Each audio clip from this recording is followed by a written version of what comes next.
Tucker Carlson has gone absolutely mad. I'm going to play this video where he's talking about Biden being against gay marriage before he was for gay marriage. And now, okay, here, let's just listen to this first line.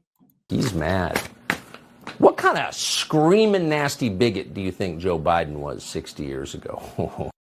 Maybe one that your party would have loved and would embrace today.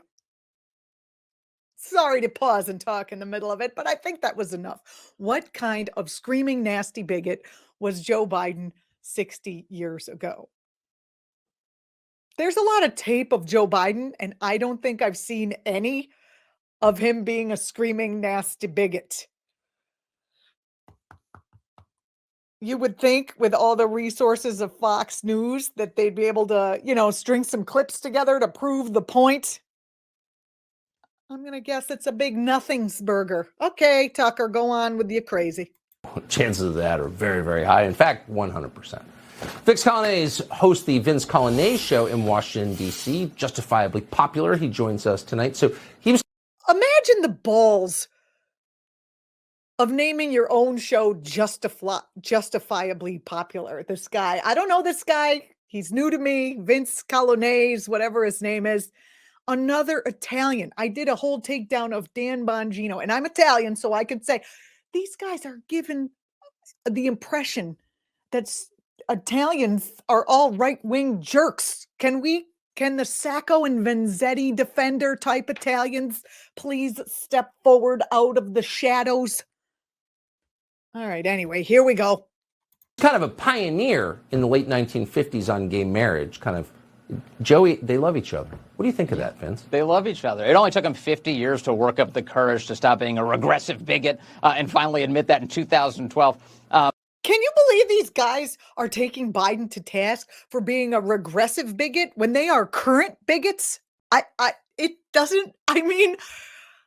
more I watch these clips, because I'm new in this position where we're watching the Fox clips, the more it blows my friggin' ever-loving mind at how stupid the audience has to be in order to not put these concepts together. And yes, as a fully trained mental health practitioner, I am aware that if your mind is in fight or flight, you're not likely to do any kind of deep thinking. And Fox loves to keep us in fight or flight. And there's a lot to be scared of. We got your climate change, you got your world war, you got, banking crashes. But still, we have to try to be reasonable. I'm pretty sure their audience might be too far gone for that.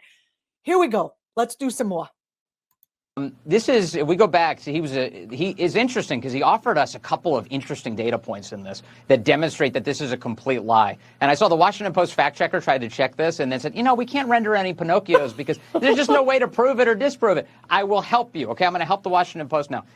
Okay, what they're talking about, which is unclear, is when Joe Biden tells the story about how he went to high school and he saw two men kissing, and his dad said it's because they love each other, and that's where he had his aha moment about gays. Truth or not, I don't care as long as he votes the right way.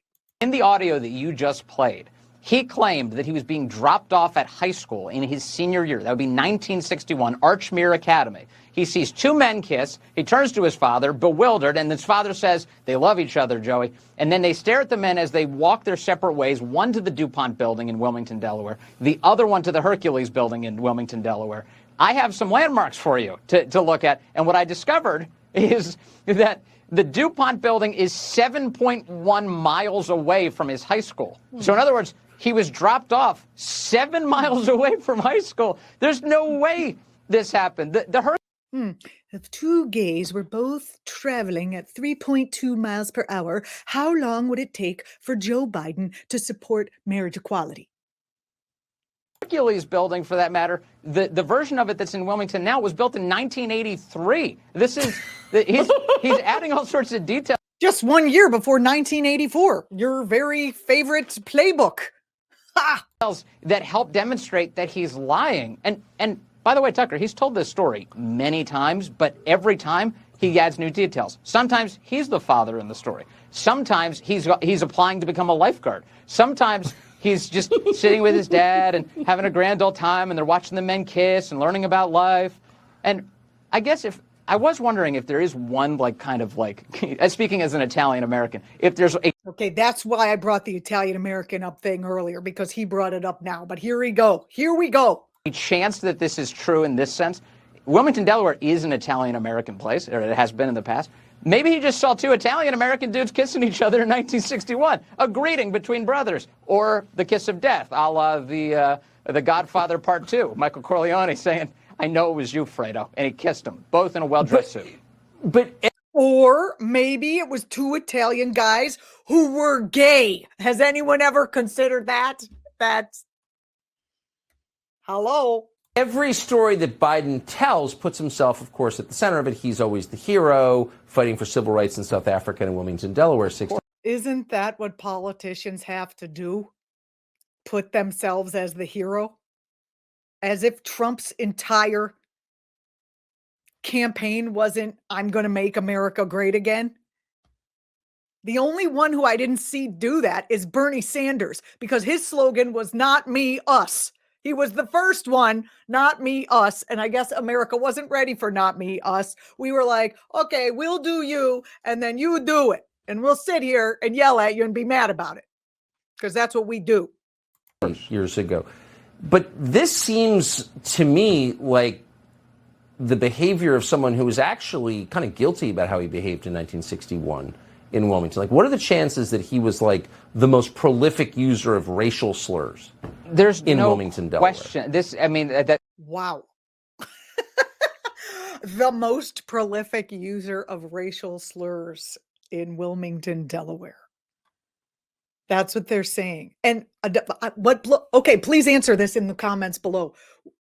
Why would that upset their audience? Okay, let's just think about this. A lot of their audience is tuned into their constant anti-Semitic, racially charged dog whistling. I don't understand why. Wouldn't this actually, if they're like, "Ooh, the audience is watching Biden, oh, he's yelling racist stuff. Maybe we should support him. Maybe he's a closet racist like us. Okay, maybe, hey, I do want Social Security, but I still want to be racist, so maybe I'll support Biden in the next election." Is that it? Is that what he's going for? Or is it like, hey, they say we're racist, but Biden's also racist.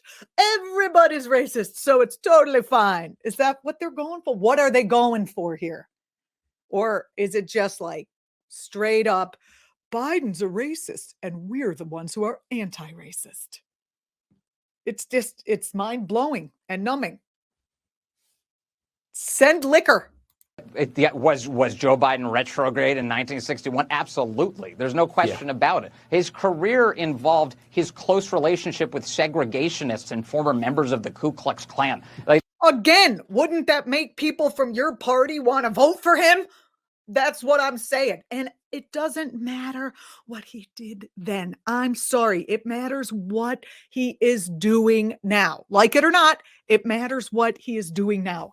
I don't like that he had to open up drilling in the or in Alaska recently. I'm not 100% in the can for every single thing that he does, but we got to judge him on what he's doing right now. Honestly. Okay, let's keep going. I'm sorry. I'm sorry to make you sit through this, but let's keep going. I hope you're enjoying it. It's not like, he was like some great enlightened thinker in 1960. There's really something to this gay marriage thing. No, in congressional testimony, he suggested that gay people were a security risk to the country by being in the military. And that was much more recently than 1961. Doesn't your party still believe that? I mean, you're making fun of him for something that your own party still believes. I love how this seems almost like something that you could easily play on some far left, far left outlets, as if there were any mainstream far left outlets. But, there's a lot of online ones. Anyway, let's keep going. No, he didn't say it's love. You know, the sad thing is that there are people who will believe that. MSNBC viewers obviously believe anything. Yes, we believe anything, like facts. Sure, we've got some corporate spin in our facts, but yes, we believe facts. That is stuff.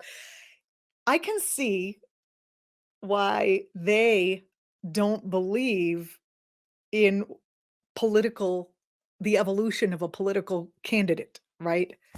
Because they don't believe in evolution at all, as indicated by their stances, which are probably about the same as the caveman's. Anyway, I'm Julianna Forlano. I hope you enjoyed my rant. Please put your comments down below. I look forward to seeing you tomorrow, right here on the Political Voices Network.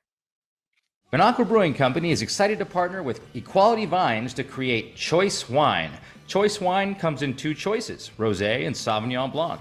This wine was created to support women's reproductive rights after the Supreme Court rolled back Roe v. Wade in 2022 and caused chaos all over the country. For all you viewers on the Political Voices Network, go to choice.equalityvines.com and type in the promo code PVN to get 10% off on Choice Sauvignon Blanc and Choice Rosé.